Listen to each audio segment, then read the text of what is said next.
Hi, my name is Sheila O'Connell and I've been teaching English literature at the Vaughan for 26 years now. At the Vaughan we tend to teach texts from the canon. That means quite traditional choices. And there are several reasons for this. I think primarily it's really good to teach canon, to teach traditional text, because it means that if you go to university, you've got a really good grounding, a really good base in English literature to get started with.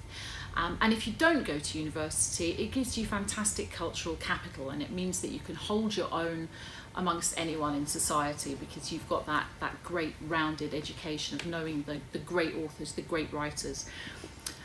English A-level, above the text that we teach, primarily we're teaching you thinking skills. We're teaching you to challenge and we're teaching you to analyse. If you've enjoyed reading books in class and discussing them with classmates and having those group discussions, then you'll enjoy English literature at A-level. The course complements, of course, the art subjects, because we have a lot of history with our course, we do a lot of philosophy with our course, but it can also really complement some of the more scientific courses in the fact that when you apply for university, if you've taken quite a few scientific or mathematical courses, it's really good for the application to show that you can also write, that you can also structure an argument. That's much appreciated. Sometimes people say that they're concerned about taking English because it's not a practical choice. But English is an enormously practical choice. Believe me, at my great age, everybody I know who is paid the most did an arts degree. People in the media. This is also the field where banks and corporations come at university fairs to choose people, because it shows, let's say, good challenging skills, good thinking skills, good communication skills. But what's more, at Cardinal Vaughan, English is the most practical choice for a reason that will have to appeal to you, and that is because we get the best grades, absolutely, within the country, within the school. Nationally, only about 5 to 10% of kids get an A star for English literature A-level. At this school, it's never less than a third, and for 3 years recently, we've had 50% A star. The vast majority of our grades are A's. And we're also more or less always 100% above C. And part of that is because we have a really well qualified, intelligent, sparkling, fabulous department of teachers. And I'm going to introduce you to two of those now. So this is Mr. Christian, who's going to talk to you about the Renaissance side of the course. Hi, as Miss O'Connell said, I'm Mr. Christian. I'm lucky to be one of the people that teaches the Renaissance side of the course here. So on the side of the course that I can teach, we focus mainly on 17th century literature. And I think that's really special to do with classes at A-level for a number of reasons. One reason among them is that there's a marked difference between the academic expectation at A-level than there is at GCSE. And what we find is we take a really quick gear shift from the GCSE type of study to a lot more philosophical and contextual study of the text that we're involved in. And once we're involved in context in the 17th century, arguably one of the most violent centuries in English history, we study literature that's equally as tumultuous and radical in some places. So I really enjoy that, and I really enjoy seeing the responses that we get from students for studying that stuff. I also think it's really, really special that we have the opportunity to study canonical writers, as Miss O'Connell said, in London. So a lot of London is a cultural hotspot throughout history, particularly in the 17th century, and we get to focus on literature on the London scene. So writers like Shakespeare, obviously, writers like John Milton. Actually, John Milton, funny story about that. I think I've been here 11 years now, and when I was asked during my interview if I could teach any writer, who would I teach? And I said, oh, John Milton. And Miss O'Connell said to me at the time, we actually do John Milton to win. That's a jackpot. So I still really enjoy teaching John Milton here.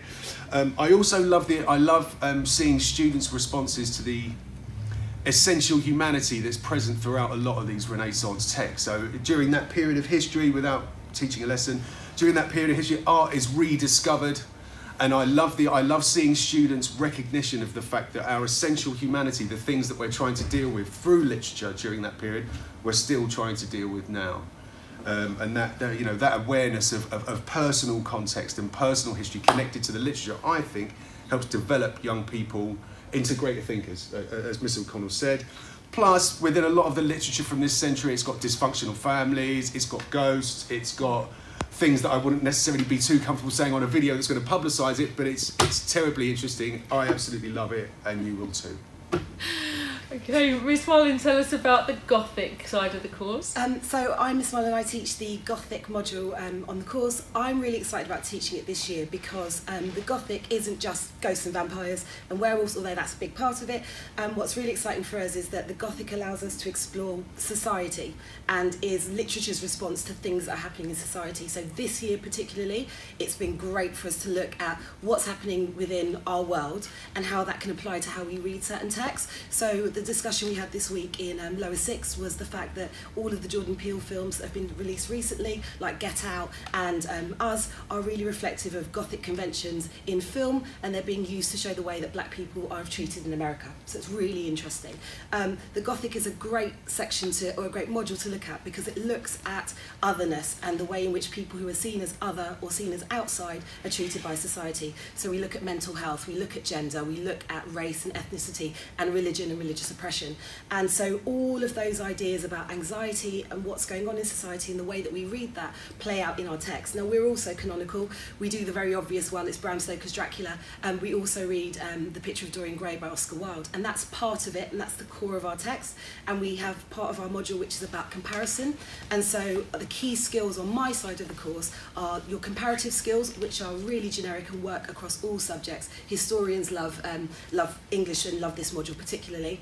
But then on the other side, it's wider reading, and it's looking outside at the genre of Gothic across all sections. And so we find that classicists and people who are studying psychology and sociology absolutely adore the Gothic text because we look at all of the things that they're studying in class and get to relate them to our readings of text. So we are all of the ists. We cover feminism, Marxism, socialism, every kind of ism that's possible to kind of think about. We look at a text via those mediums. And it's very independent on our side. It's very driven by what students are interested in. So we read all sorts of Gothic from the canonical through to American Gothic, watching a bit of Buffy the Vampire Slayer, and all of those things that are relevant in terms of looking at how the Gothic influences society and influences the way in which we read others.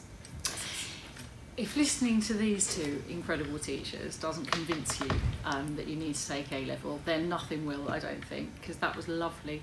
But if you need any other incentive, we have a coursework element, which of course is fantastic because it means that 20% of your work can get banked. We do that coursework on modern texts, so we do modernism, we do T.S. Eliot, we do Beckett, which is fantastic for looking at sort of existentialism in the 20th century. And we also do a very recent text, something that's published after 2010. So it's not all of the oldies. Once you've got those grades, they're down. We get a huge number of full marks for coursework, and you can take them with you no matter how well or how difficult you find exams. So that's us, and we very much look forward to meeting you. Thanks.